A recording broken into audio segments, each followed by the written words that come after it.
Este que voy a leer es mi artículo de cada 15 días, uno que escribo para La Patria, de Manizales y otros periódicos regionales. Se titula Vargas Lleras y Duque y Odebrecht y Sarmiento Angulo. Dice así: mientras se lee esta columna, un tribunal de arbitramiento puede transferirle hasta 400.000 millones de pesos de los colombianos al consorcio de la Ruta del Sol 2, una empresa. La empresa que realmente pagó los sobornos que llamamos de Odebrecht y que pertenece a Odebrecht en 62%. Le tocarán de este torcido 240.000 millones de pesos. A Episol, que controla a Luis Carlos Sarmiento Angulo en 33%, le tocarán 120.000 millones, y a Carlos Solarte en el porcentaje restante. Esto sucede porque, no obstante las confesiones de corrupción de los ejecutivos de Odebrecht que dirigían el consorcio de la Ruta del Sol, esta empresa no ha recibido sanción alguna en Colombia. Parece mentira, pero es así. Ninguna sanción ha recibido. Por lo que está negociando de tú a tú con el Estado colombiano. Y porque, al fallarle el primer acuerdo leonino con la Agencia Nacional de Infraestructura, ANI, santistas, vargasyeristas y uribistas aprobaron la Ley 1882 de diciembre de 2017, que autoriza el pago de los 400.000 millones de pesos y que se aprobó con la ilegalidad desvergüenza de poderse aplicar con retroactividad a la medida de Odebrecht y Sarmiento Angulo. ¿Cómo se llegó a este descaro monumental y qué papel jugaron Germán Vargas Lleras e Iván Duque, los candidatos presidenciales? Una vez se probó que el consorcio de la Ruta del Sol 2 se había ganado el contrato comprándose por $6,5 millones al viceministro de Transporte de Álvaro Uribe, surgieron unas preguntas. ¿Cómo iría a tratar Santos a esa empresa corrupta que también le había financiado su candidatura? ¿La sancionaría económicamente, caducando el contrato o terminándolo unilateralmente? Era una opción. ¿O le negociaría un arreglo ventajoso para ella? Terminación amistosa y por mutuo acuerdo, como si nada hubiera pasado. Luego de algunas frases altisonantes y huecas del vicepresidente de aquel entonces, el doctor Germán Vargas Lleras, zar del sector de vías, sucedió algo muy llamativo.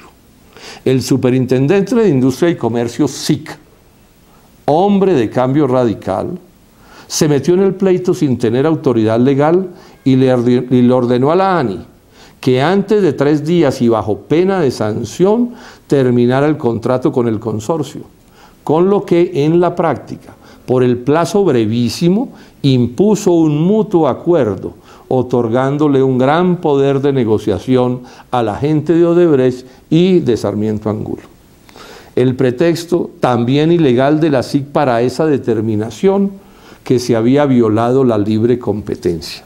Un delito de gran corrupción transnacional tratado.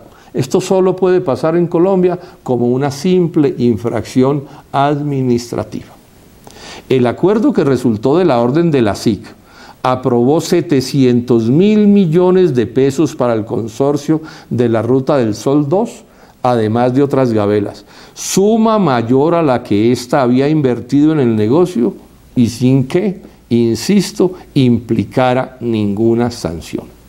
Tan malo fue el arreglo para el país que el abogado de la Agencia de Defensa Jurídica del Estado en el pleito ANI Consorcio, el doctor Ramiro Bejarano, prefirió hacerse a un lado. Debe saberse que antes de estallar este escándalo, el de Odebrecht, Santos y Vargas Lleras habían nombrado en la dirección de esta agencia de Defensa Jurídica del Estado a Luis Guillermo Vélez, conocida ficha de Sarmiento Angulo, al igual que es ficha el fiscal Martínez, que sobre este tema también alcahuetea. El problema que tuvieron, y por eso la Ley 1882 y el actual Tribunal de Arbitramiento, consistió en que esa trapisonda se las desbarató la Procuraduría.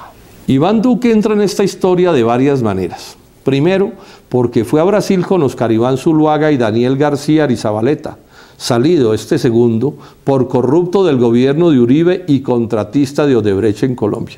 Y fueron a reunirse con Duda Mendoza, quien luego confesó haberle pasado $1,5 millones de Odebrecht a la campaña de Zuluaga. Y porque, me refiero a Duque, cuando se supo de este viaje, Duque montó como coartada una denuncia ante la SIC por el caso Odebrecht, no ante la Fiscalía, ni la Contraloría o la Procuraduría, sino ante la SIC. ¿Y saben por qué razón? Por violación a la libre competencia. Preciso el mismo cuento que después utilizó el jefe de la SIC para meterse en lo que no tenía derecho. Duque además, como senador, unido con el uribismo y el santismo, incluido Cambio Radical, aprobó la citada Ley 1882 de descarado favorecimiento a Sarmiento Angulo y a Odebrecht. Para mayor indignación, que es la que estoy seguro que todos estamos sintiendo, hace poco se supo que los ejecutivos de Odebrecht confesaron ante la Fiscalía de allá que la plata a la campaña de Zuluaga 2014 la enviaron con su ex empleado en Colombia, Daniel García Arizabaleta, con el que habían ido a Brasil. Y confesaron además que los sobornos a las campañas de Santos y Zuluaga en 2014 también eran para engrasar el Tribunal de Arbitramiento, el mismo de hoy, que opera con otros árbitros, que en ese entonces el consorcio de la Ruta del Sol 2 ya le había impuesto a la ANI para robar también de esa manera a los colombianos. Que Germán Vargas Lleras e Iván Duque respondan públicamente por estos hechos. Bueno, y muchísimas gracias, por supuesto, por su atención. Mil gracias.